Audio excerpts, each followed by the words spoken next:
British Columbia has declared a state of emergency following disastrous flooding and mudslides as a result of the climate crisis. Now, I'm going to show you some videos of the devastation, and I'll also get to later on why exactly this is happening. And once again, it reminds us of how our political leaders across the board for decades have failed us. Starting with here, this highway that was just washed out in a mudslide in this flooding.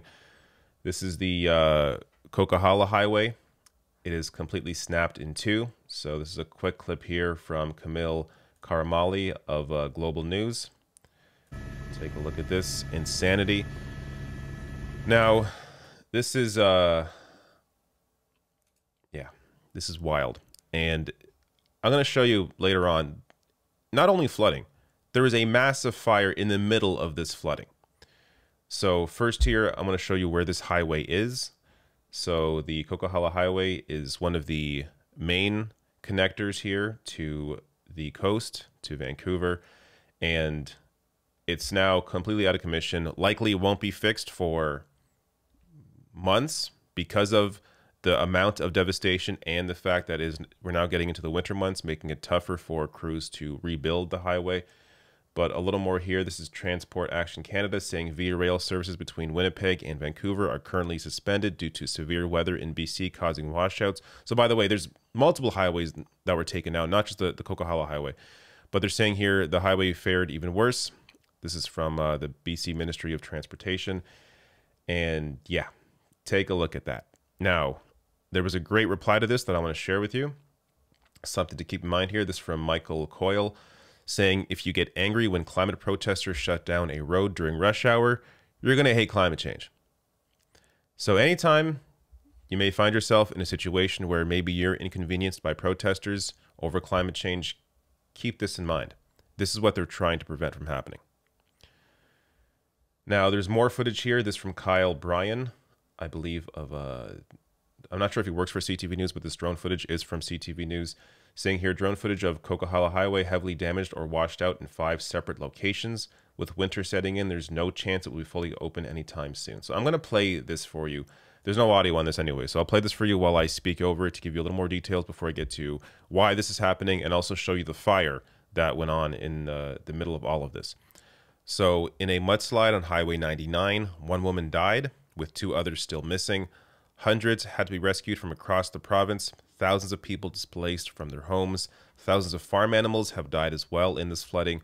The province's Minister of Transportation and Infrastructure, Rob Fleming, called the unprecedented weather event the worst weather storm in a century. The washing out of rail lines and the closure of transportation routes is another blow to the province's supply chain, which will likely have an impact on the rest of the country as well. And in terms of the state of emergency, this means there is a limit now on travel on affected routes to essential services only to help rebuild the roads and get emergency crews to where they need to be. Also includes price controls on food and military help with security, evacuations, and the supply chain. And multiple highways remain closed with the hope that Highway 3 will open later this week. But again, as I said earlier, unlikely that you're going to see Coquihalla Highway open, as the destruction clearly is tremendous, and during the winter months, as I said, it's tougher for these crews to get there and fix these roads. Now, let's get to why this is happening. So this from the Toronto Star. One of the first things that happens when the temperature rises is the air can hold more water vapor. That water vapor is one of the major drivers of weather systems across the globe. As you put more water vapor in the atmosphere, you get, among other things, more intense storms. BC is in a feedback cycle of sorts. Climate change predicts more heat waves. Those heat waves cause dry air, droughts, and drier land, all of which combine to heat the atmosphere some more.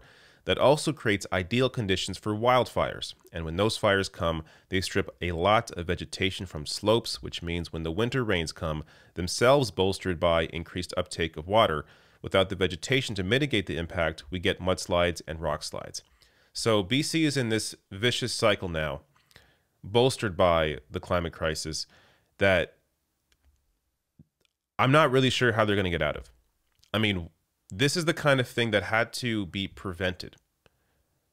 There had to have been real steps taken decades ago to prevent the serious impacts of climate change, the warming of the planet, that those steps were not taken.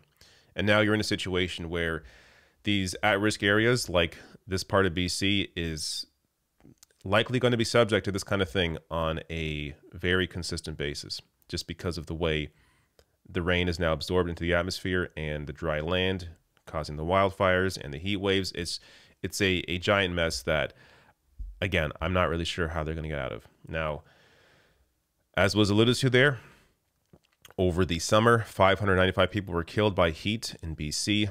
And it's insane the amount of devastation that this province has faced just in the past year alone, with 3 major extreme weather events.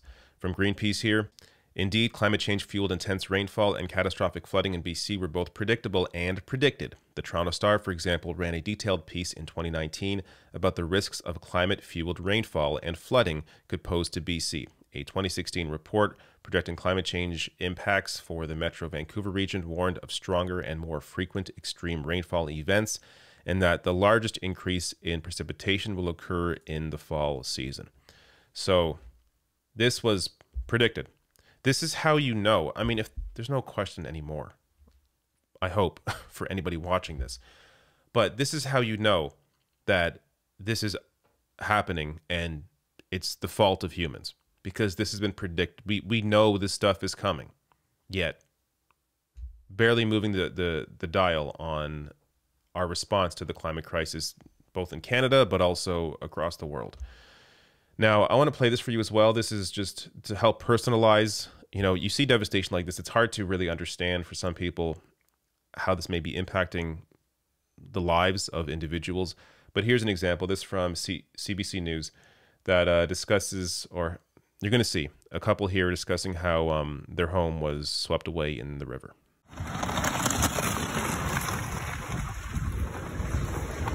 It just started collapsing. The front part that faced the river, the floor went.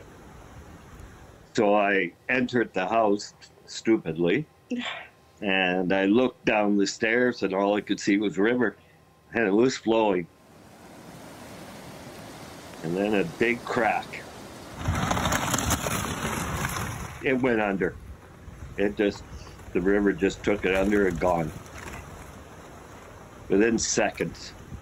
All our stuff that we've gathered in 20 odd years, or some of our animals were in that house. It was devastating. I thought we were going to lose our lives trying to save our own property. And then it was like, we've lived through COVID, we've lived through the fires, and we'll live through this.